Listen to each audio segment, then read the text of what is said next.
Ini pertanyaannya, mengapa agama senantiasa mengarahkan manusia agar mensiapkan hidup di akhirat? Bukankah di dunia pun mesti dihidupi, sehingga umat Islam dalam urusan dunia material dikalahkan non-Muslim? Eh, Pertama bahwa ada kehidupan yang sifatnya relatif, ada kehidupan yang sifatnya hakiki. Kehidupan yang hakiki itu akan menghidupkan kita, ya, baik di dunia dan akhirat. Tapi kehidupan yang relatif, yang membatasi kehidupan hanya pada kehidupan dunia semata, tentu itu tidak akan membuat kita hidup di dunia dan akhirat, ya. Di dunia pun mereka sudah mengalami kematian. Waman kana fi hadzal a'ma fa huwa fil akhirati a'ma wa adallus sabila. Barang siapa yang mati di dunia ini, dia juga akan mati di akhirat, ya. Barang siapa yang buta di dunia ini, dia akan buta juga di akhirat dan berada dalam kesesatan yang nyata. Nah, yang dimaksud dalam konteks ini bukan berarti bahwa kita hanya berpikir tentang kehidupan surga, ya, neraka dan sebagainya, tapi bahwa bagaimana di dalam tasawuf kita diajarkan untuk mendapatkan kehidupan hakiki itu, sehingga ketika kita menghidupkan atau hidup di dunia ini, kehidupan kita itu justru memberikan kebaikan yang banyak, memberikan manfaat yang luar biasa. Para ilmuwan Muslim dahulu, ya, para filosof dan sebagainya, mereka juga seorang arif. Kehadiran mereka itu justru memberikan banyak manfaat, perubahan, dan kebaikan yang luar biasa. Tetapi ada banyak orang yang kemudian kehidupan mereka itu tidak lebih.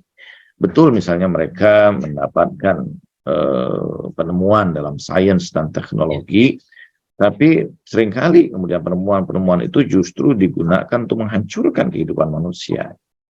Bukan pada upaya yang kemudian mengembangkan manusia itu pada kehidupan yang lebih hakiki.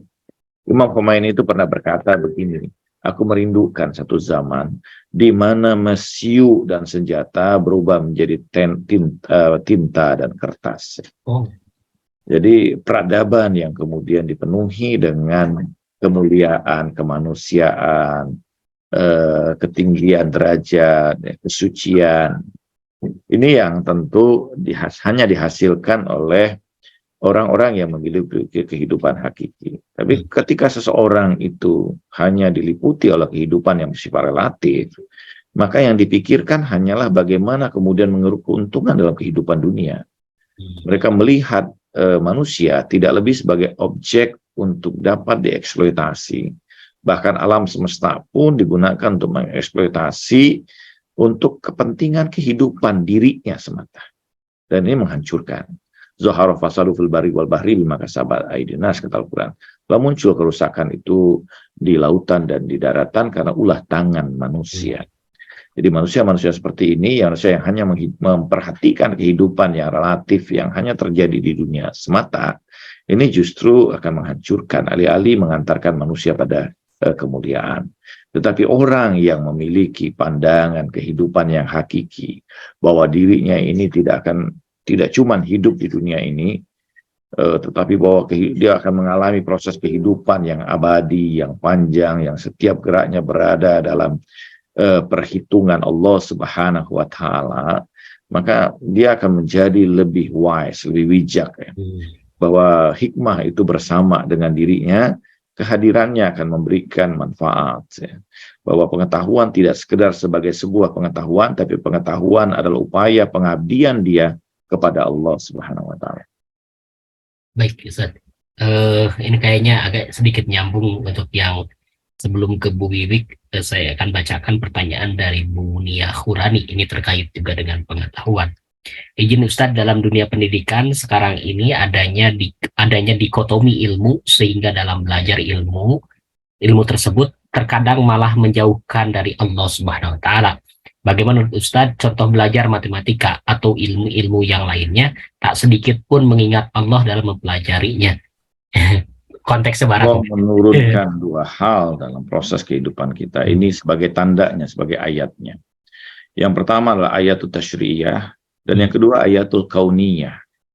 Ayatul tasyriyah adalah ayat-ayat yang termaktub melalui wahyu ilahi dalam kemudian kitab-kitab suci khususnya Al-Quran. Demikian juga itu merupakan tuntunan-tuntunan dalam kehidupan manusia tentu saja untuk melihat, memandang, ya, memiliki nilai dan memiliki keyakinan. Tetapi di samping itu Allah menurunkan ayatul kauniyah. Ya, alam semesta ini ayat-ayat yang bersifat kauniyah, ya. Tanda Allah, jejak-jejak Allah dalam alam semesta ini. Seluruh hukum yang ada itu menghasilkan kemudian ilmu pengetahuan. Sains dan teknologi tidak lain adalah penyingkapan terhadap rahasia-rahasia Allah atau hukum-hukum Allah yang ada di alam semesta ini, termasuk di dalamnya matematika. Ya. Jadi ketika kesadaran manusia itu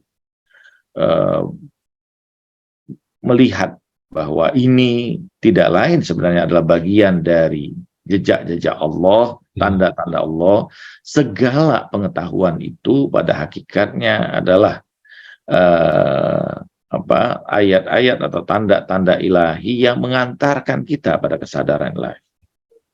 Matematika itu kalau kita lihat itu kan sebenarnya ilmu pengetahuan yang bersifat non fisik.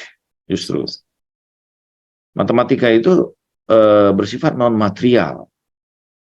Kita tidak ada objek yang empat itu di luar, ya. Yang ada di luar itu hanyalah objek satu-satu, ya. Part. Jadi ini satu buku, dua buku, satu-satu, ya. Tetapi konsepsi kita yang mengkonsepsikan dan kemudian kita ikat dalam satu konsep yang kita sebut kemudian empat. Kita buat simbolnya. Yang ada di luar tulisan itu bukan empat. Itu hanya simbolisasi dari konsep non material dari empat itu. Hakikat empat itu tidak ada di luar, tapi ada di alam batin kita. Ketika kesadaran bahwa dasar dari sains dan teknologi ini justru sesuatu yang bersifat non fisik, seharusnya kita sampai pada sebuah kesadaran bahwa hakikat dari segala sesuatu ini adalah non fisik, ya, material, non material, ya, metafisik. Gitu. Nah, sumber dari segala keberadaannya tidak lain bersifat metafisik. Jadi ketika seseorang itu memiliki kesadaran itu, ya, maka dia melihat ini semua memberikan kesadaran akan keberadaan dirinya. Ada satu buku yang menarik yang ditulis oleh Mehdi Gulsani, From Physics to Metaphysics, ya. Jadi dari hal yang bersifat fisik ini muncul kesadaran yang bersifat metafisik. Nah, sayangnya matematika diperlakukan sebagai ilmu yang bersifat material. Padahal matematika itu bukan ilmu yang bersifat material. Segala hal yang material itu hanya simbolisasi dari matematika itu sendiri. Dia tidak pernah ada, matematika itu tidak pernah ada di luar, ya. Dia berada dalam konsep idea kita. Jadi ini dia berada di alam misal. Nah, jadi karena dan bahkan segala hal yang ada di alam semesta ini, ya, pada hakikatnya mereka terumuskan dalam rumusan-rumusan yang matematis. Karena itu bahwa seorang yang memang ahli dalam matematika sebenarnya dapat membaca setiap gerak yang terjadi pada alam semesta ini. Dan bahkan segala gerak yang ada pada seluruh bagian dari bagian alam semesta ini bergerak secara matematis. Dan setiap gerakan matematis itu menunjukkan harmonisasi dari seluruh bagiannya, dan dia ketika dirubah menjadi nada, maka dia akan menjadi musik. Karena itu Allama Tabatabai mengatakan bahwa alam semesta, keseluruhan bagian alam semesta ini terbentuk dari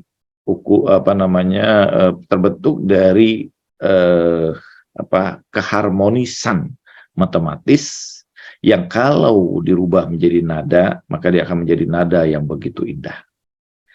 Nah, sayangnya matematika hanya diperlakukan dalam konsep material semata, tidak melihat dengan kedalaman yang lebih lanjut bahwa itu mengantarkan kita pada kesadaran metafisik kita.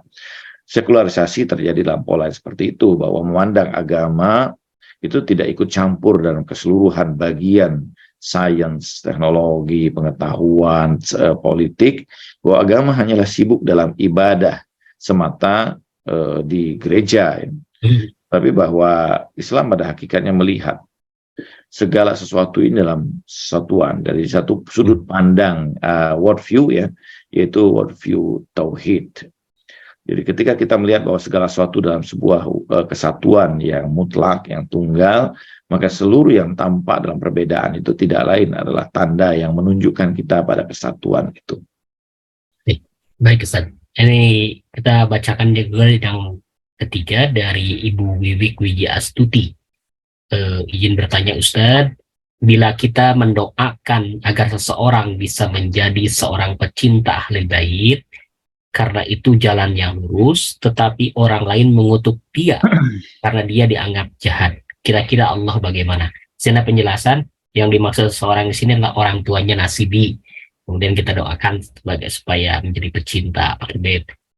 Ya, tidakkah cukup bagi kita contoh seperti Al-Hur, ya, di Padang Karbala, yang sebelumnya ikut memerangi Imam Husain, tapi dalam waktu-waktu yang sangat tragis, waktu-waktu yang sangat kritis itu, bagaimana pancaran hidayah itu masuk ke dalam relung hatinya dan merubah dia dari seorang hamba yang mestinya masuk ke dalam kerak jahanam, tapi melejit jauh terbang bersama dengan Imam Husain alaihissalam. Ini luar biasa sebagai contoh, ya. Jadi karena itu kita jangan pernah menutup diri kita dan menetapkan ketetapan kepada diri seseorang. Kan tidak mungkin juga bahwa seseorang yang tadinya adalah orang yang bersama dengan para imam justru musuh mereka. Kita melihat misalnya Shimir Zijausan itu berperang bersama Imam Ali dalam perang Siffin. Dia berperang menjadi pembela Imam Ali alaihissalam dalam perang Siffin melawan Muawiyah. Tetapi di Padang Karbala justru dia menjadi pasukan Ibnu Ziyad yang membantai dan menyembelih Imam Husain alaihissalam. Artinya bahwa kita tidak bisa kemudian menetapkan sesuatu dengan ketetapan yang ada pada pikiran kita terhadap seseorang. Karena bisa jadi di detik-detik kritis kehidupannya justru dia melenting jauh menuju langit dalam kemuliaan. Tapi ada orang-orang yang selama hidup mungkin terlihat mulia, tapi justru di saat penghujung hidupnya mereka jatuh pada tempat yang paling rendah. Baik Ustaz, sebelum karena itu bahwa saya menambahkan, ya, marilah kita doakan siapapun, ya, termasuk orang yang mungkin membenci kita, yang buruk pada kita, doakanlah kebaikan bagi mereka. Mungkin mereka mendoakan hal yang buruk pada kita, tapi kita doakan hal yang baik untuk mereka. Baik Ustaz. Sebelum closing statement, barangkali Ustaz bisa memberikan semacam teladan dari waliullah kita, ya, itu dari keturunan Rasulullah SAW yang pada bulan Zulqaidah ini, khususnya pada tanggal 11 Zulqaidah itu lahir, ya, yaitu Imam Ali Ar-Ridho, ya. Barangkali ada nilai teladan yang kita bisa ambil dari beliau. Imam Ali bin Musa Ar-Ridho dikenal sebagai Isa-nya Ahlul Bait alaihi salam. Mengapa? Karena kelembutan dan cinta kasihnya yang begitu luar biasa. Wajahnya yang penuh keindahan itu akan mempesona. Dia Yusufnya Ahlul Bait alaihi salam. Karena memandang wajah Imam Ali bin Musa Ar-Ridho itu, setiap orang akan terpesona dengan keindahannya yang luar biasa. Dan bagaimana kemudian kita saksikan contoh yang paling luar biasa pada Imam Ridho alaihissalam yang dapat kita contoh adalah ketika Ma'mun menetapkan dirinya sebagai putra mahkota dengan paksaan agar Imam Ali bin Musa Ridho ini berada dalam penjagaan dirinya, berada dalam kedekatan dengan dirinya sehingga mudah diawasi untuk dibandingkan kemudian jauh di Madinah, dalam keadaan yang paling sulit seperti itu, justru Imam Ali Ar-Ridha memanfaatkan itu, kesulitan itu untuk memberikan petunjuk bagi para pengikutnya, pecintanya. Itu memberikan satu pelajaran bagi kita dalam kesulitan kehidupan kita yang paling sulit sekalipun, sesungguhnya di situ ada kemudahan yang Allah berikan. Inna ma'al usri yusra wa inna ma'al usri yusra. Dalam setiap kesulitan itu, di dalam kesulitan itu sendiri ada kemudahannya, dan di dalam kesulitan itu sendiri ada kemudahannya. Ini adalah pola yang digambarkan Imam Ali bin Ridha kepada kita semua. Baik, Ustaz, silakan closing statement sekaligus doa. Perjalanan kita dalam upaya kita ini tentu bahwa kita tidak hanya memperhatikan kehidupan tabiiyah kita, kehidupan alamiah kita, yang kita hidup dilahirkan, kemudian kita beraktivitas belajar, bekerja, membangun rumah tangga, menghasilkan keturunan, dan kemudian menumpuk kekayaan, kemudian kita tua dan mati. Itu kehidupan yang bersifat tabiiyah yang tidak banyak maknanya. Tetapi kehidupan yang bersifat hakiki, kehidupan yang bersifat batini, itu adalah kehidupan yang akan menghidupkan kita sepanjang zaman.